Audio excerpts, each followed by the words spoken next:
So let's wrap a little bit. I want to talk about the idea of if we should punish or if we should incentivize, right? And in terms of should we punish or should we incentivize to create a behavioral change, right? And so this idea kind of just popped into my head. Is really, I mean, look, this is the random section. So again, we're going random, but I don't even really know why I butted those two ideas up against each other, but I'm just randomly thinking. And I think, a large portion of this is like the whole election hoopla kind of filtering out of my system a little bit, right? And I was sitting there thinking, and I'll do these random thought exercises every now and again. And that's what this is. This is really stemming from a silly thought exercise. But I wondered, what would I be if I had, like, what type of leader would I be if I had, like, presidential power, right? Would I be a leader known for punishment, or would I be a leader known for incentivizing? And, I kind of went through the motions a little bit on that one. And I guess the specifics of what I, concluded, that they don't matter. But it's really, I wanted to dig into this idea, and it not really conflicting, because the truth of the matter is you need to be both. As a leader, to be a good leader, you need both, and you don't want them butting up against each other. But in my mind, those two ideas of punishment and incentivizing, they were butting up against each other. So, I wanted to offer a little bit of assistance, a little bit of help here for parents, for business owners, for employers, especially for policymakers, for educators, right? For all those people who are called on to lead and are responsible for shaping the behavior of a people or a person.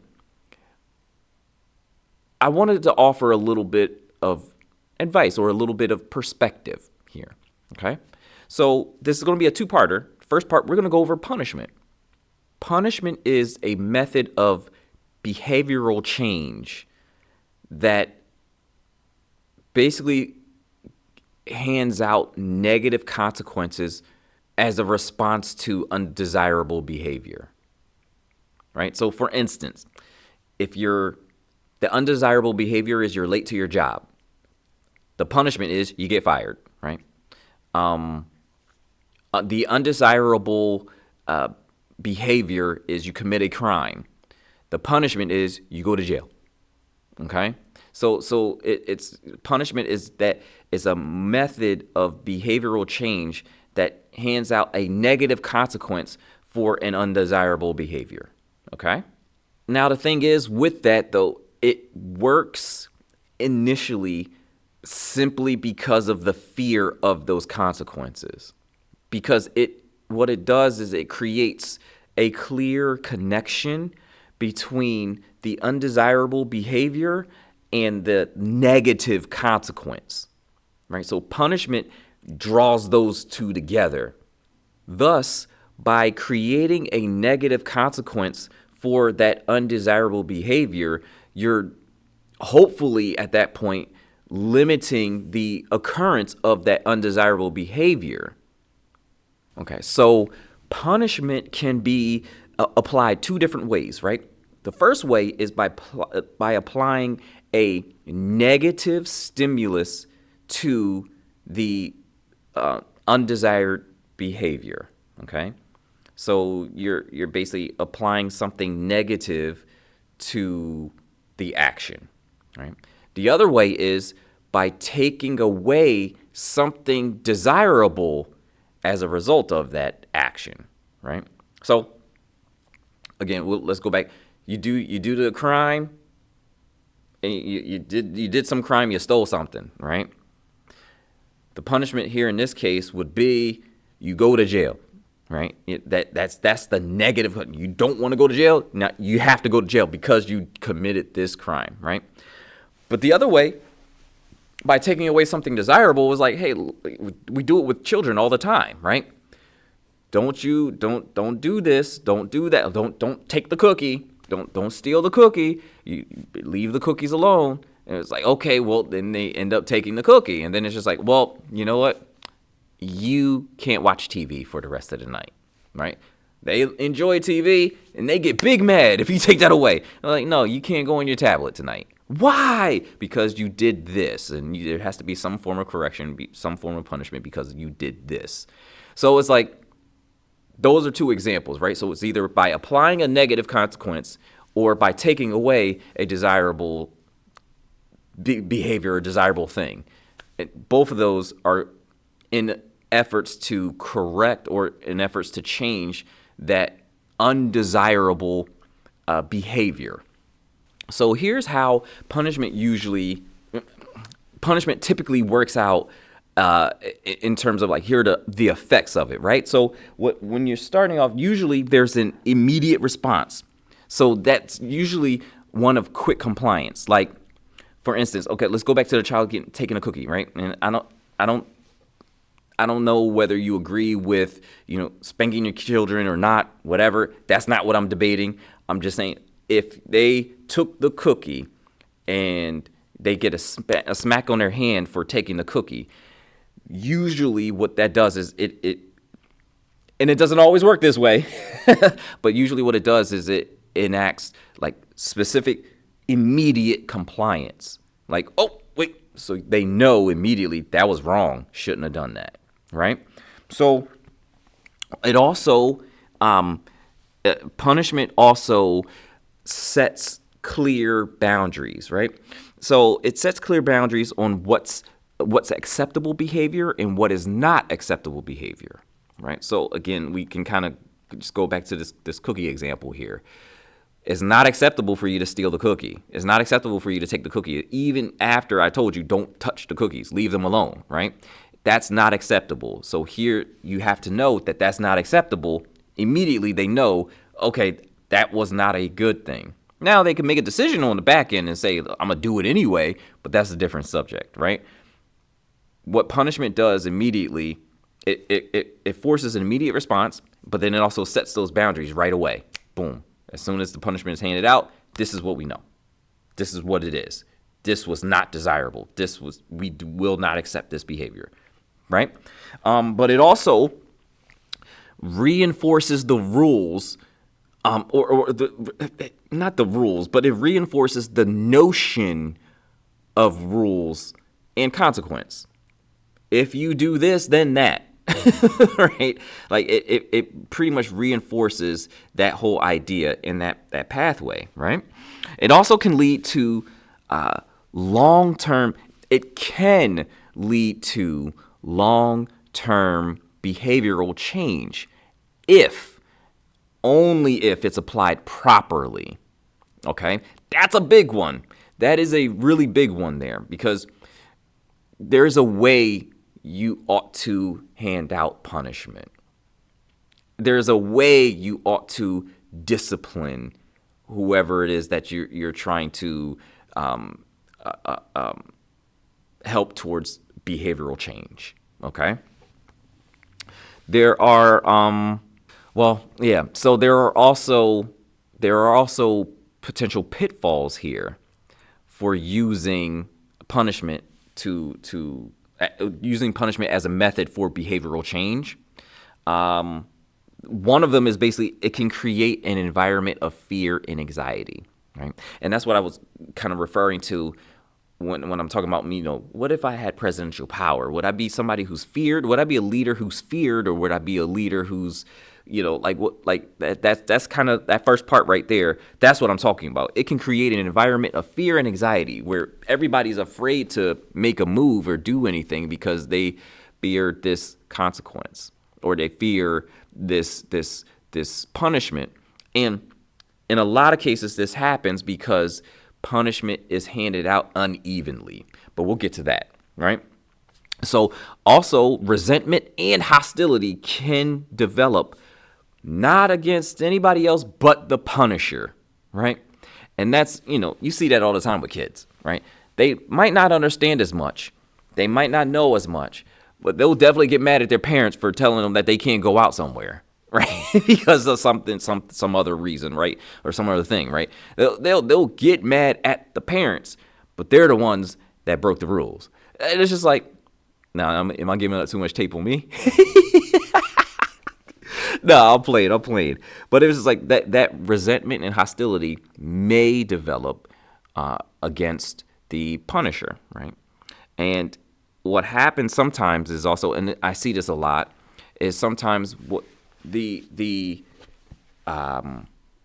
punishment doesn't necessarily work in the case that the person doesn't change the behavior. They just change what they do around the punisher, right? And so it's just like, going back to the kids again, it was like, okay, well, this kid got in trouble in school for doing something silly, right? For disrupting a class. And apparently this kid disrupts all of his classes or all of her classes. The one teacher that actually is like, hey, look, you got to sit in that corner. They put them in a corner and they're sitting there facing the corner or whatever.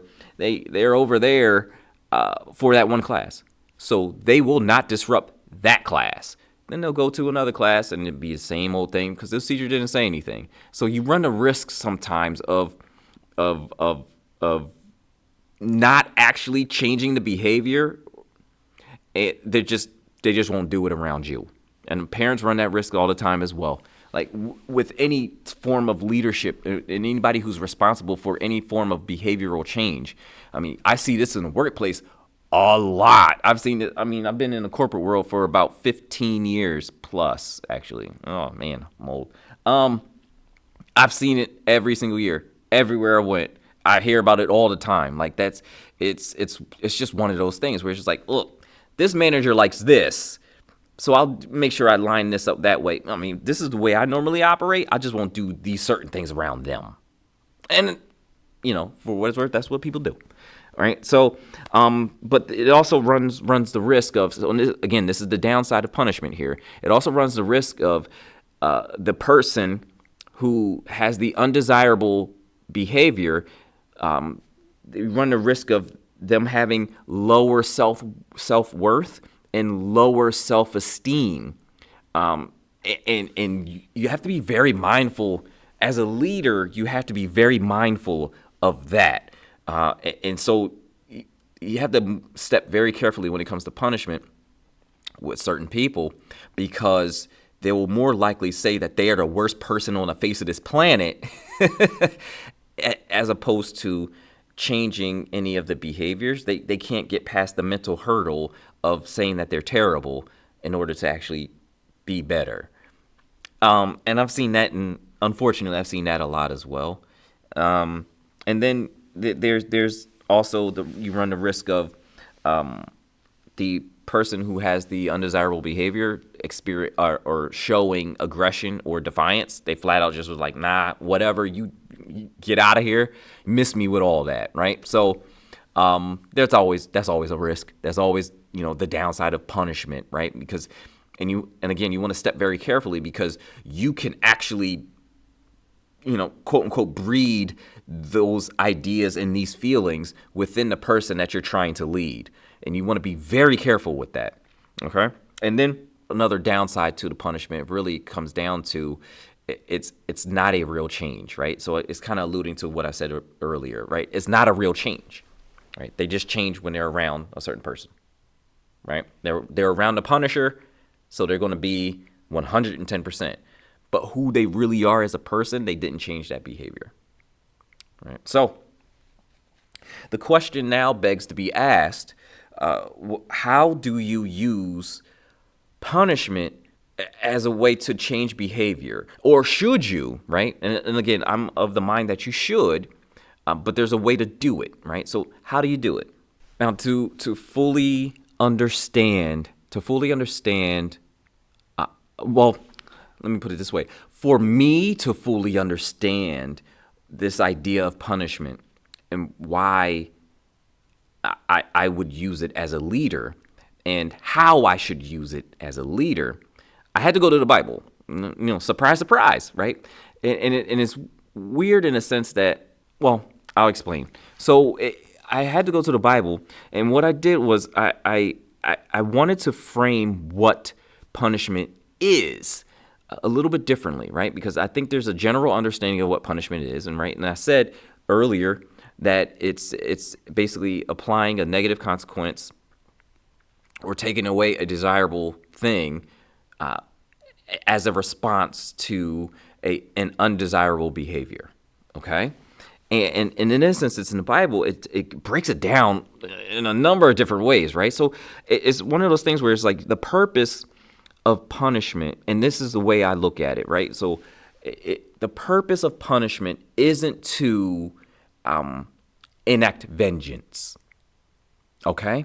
The purpose of punishment is to promote growth, promote restoration, and promote justice. Now that's, so I'm framing it that way. So when I'm telling you, how do you properly enact punishment, we're trying to properly enact punishment for those three reasons: to promote growth, to promote restoration, and to promote justice. Okay? Now, where do you see that in the Bible? You see that everywhere in the Bible, right? I'm going to break down exactly how, a few of the examples. There are a lot of examples, and I don't want to inundate it, with, basically the whole Bible. I'll just have it running on a screen, basically, at this point.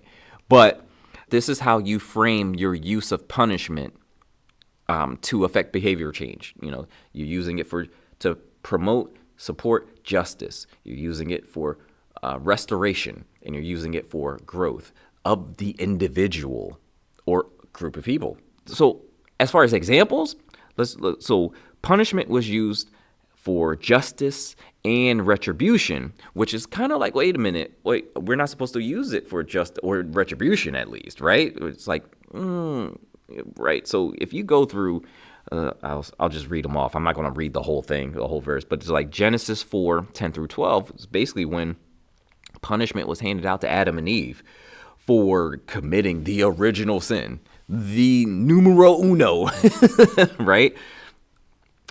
It could have been a lot worse, right? Let's just be real. It could have been a lot worse.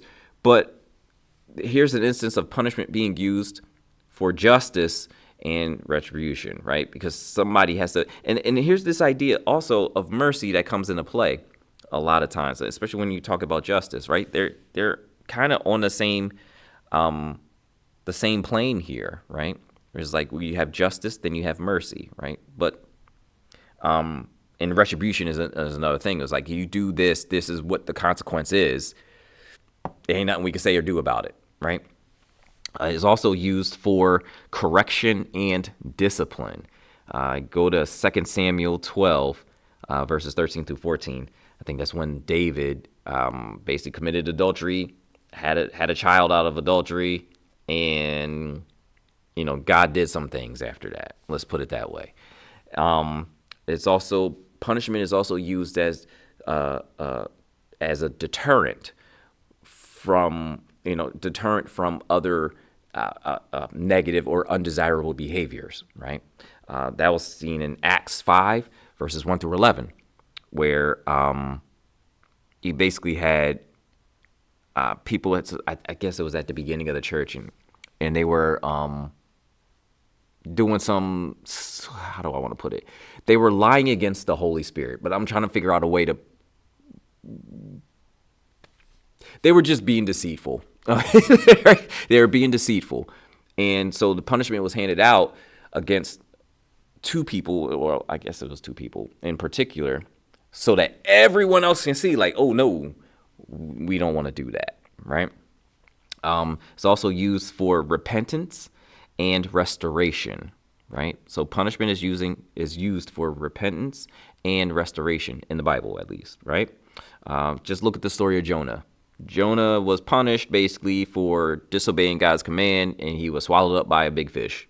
And he was living up in that big fish, and then he was thrown up by that big fish, and all he had to do was go to Nineveh and preach, basically, right? And at the end of it all, that's what he did, and that's what the restoration was, basically the restoration of his relationship with God, right? So then there's also punishment is a method of, you know, behavioral change, which is very interesting in this case because I'm thinking about it. Like, punishment was used to exhibit God's sovereignty, right?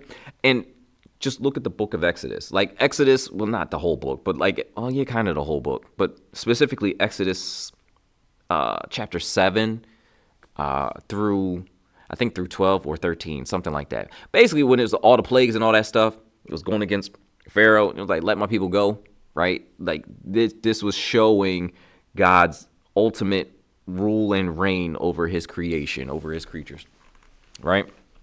It was also used as purification and sanctification. Just look at Jeremiah 29, verses 10 through 14. They were the children of Israel basically were held captive by Babylon, and they had to live, and they had to be there for a long time. But that was basically to sustain them, and then they had practices that they had to do, and they had to be a particular way, and that was basically sanctifying the people again, and it was seen as a punishment because they were wilding out before that. So they also, punishment was also used to in a sense to test and strengthen faith. Look at the book of Job. And oh man, and Job, this is an aside. Just the book of Job has one of the coldest verses in the Bible. Like probably the coldest. It's my favorite verse, but it's like the coldest verse. Hold on. Let me get it. All right, so just hang with me because again, it's one of my favorite verses in here. But it's just like Job 38:1. It was like, then the Lord answered Job out of the whirlwind and said, who is this that darkeneth counsel by words without knowledge? Gird up now thy loins like a man, for I will demand of thee, and answer thou me. I'm just sitting there like, yo, and then he basically God proceeds to say, in short, who put this thing together? Me, that's who. Like, it's so cold. It's so cold to me. Like, again, Job 38, verses 1 through 3. My favorite. So, anyway, I got a little off track there. My bad.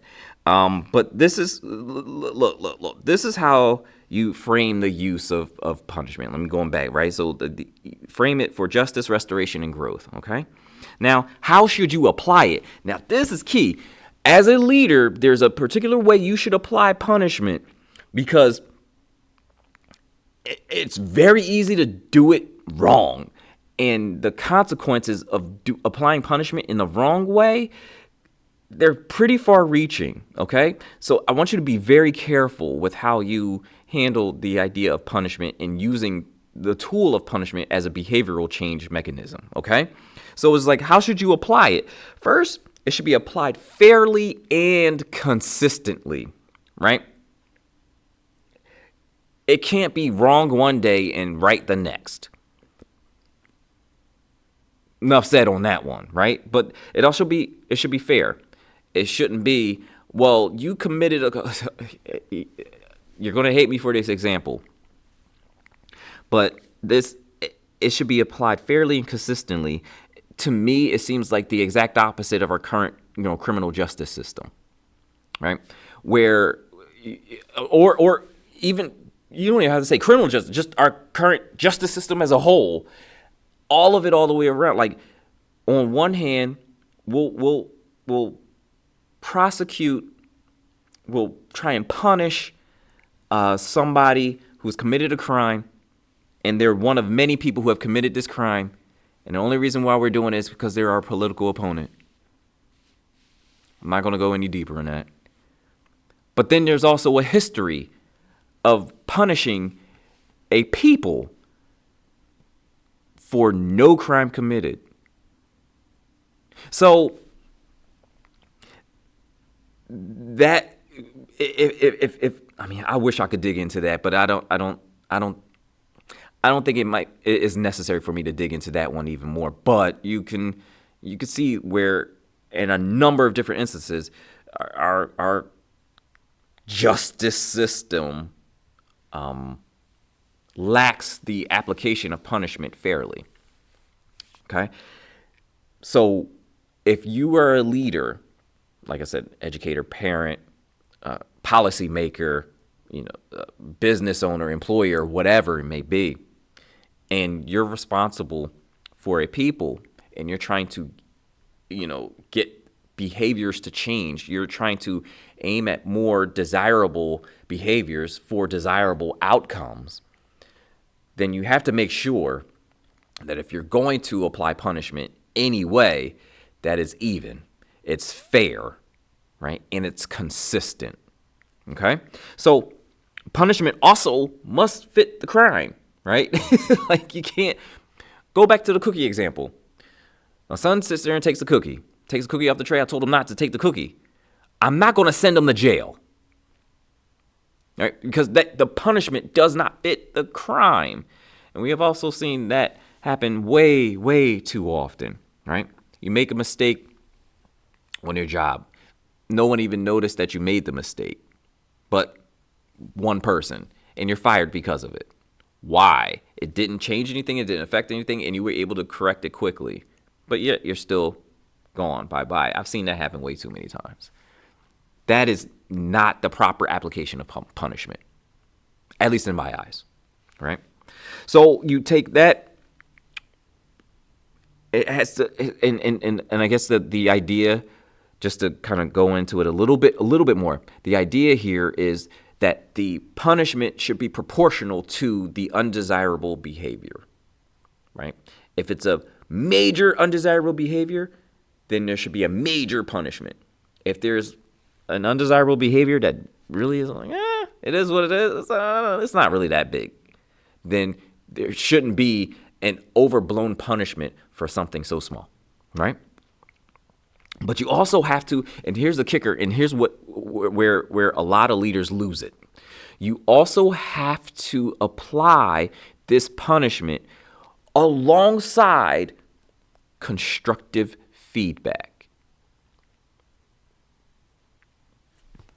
This is where everybody loses it, right? Because they just hand out the punishment.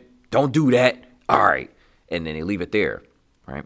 But this is the pathway to actual growth. This is the pathway to actually achieving behavioral change. So you apply the punishment. Okay, look, let's just go back to the kid. Steal the cookie. Took the cookie.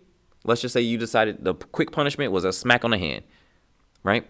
You just don't smack on the hand and say like, smack, don't do it. No, it's just like, hey, smack. Okay, listen, here's why I did this.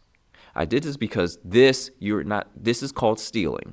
And I asked you not to take the cookie. Like there's a point where you have to talk step by step through what was wrong and how to make it better. That's the kicker here. That's the key. You have to apply punishment with feedback, constructive feedback, not just cussing them out and yelling at them, right? Constructive feedback. This is how they achieve growth. This is how they achieve actual desirable behavioral change, okay? And then, last but not least, you want to combine it with incentives to promote long-term change. And that's going to take us into our next part. But for now, hopefully you have an idea of how to use punishment, what I mean by punishment, and how to use it in order to achieve these desirable outcomes and to grow the people who are under you, who are your responsibility, or who you are leading. Because remember, you never want to use punishment as a pathway for your vengeance. Now, on the next episode, we're going to get into combining punishment with what we're going to describe and talk about a little bit how you use incentives as a method of behavioral change, and then how you combine both punishment and incentives to grow your people and to promote better outcomes. Okay? So if you like this segment, here's another one for you. Click over here. And if you want the entire podcast, go this way. Click on that one right there. And once again, I appreciate you. All right, you take it easy.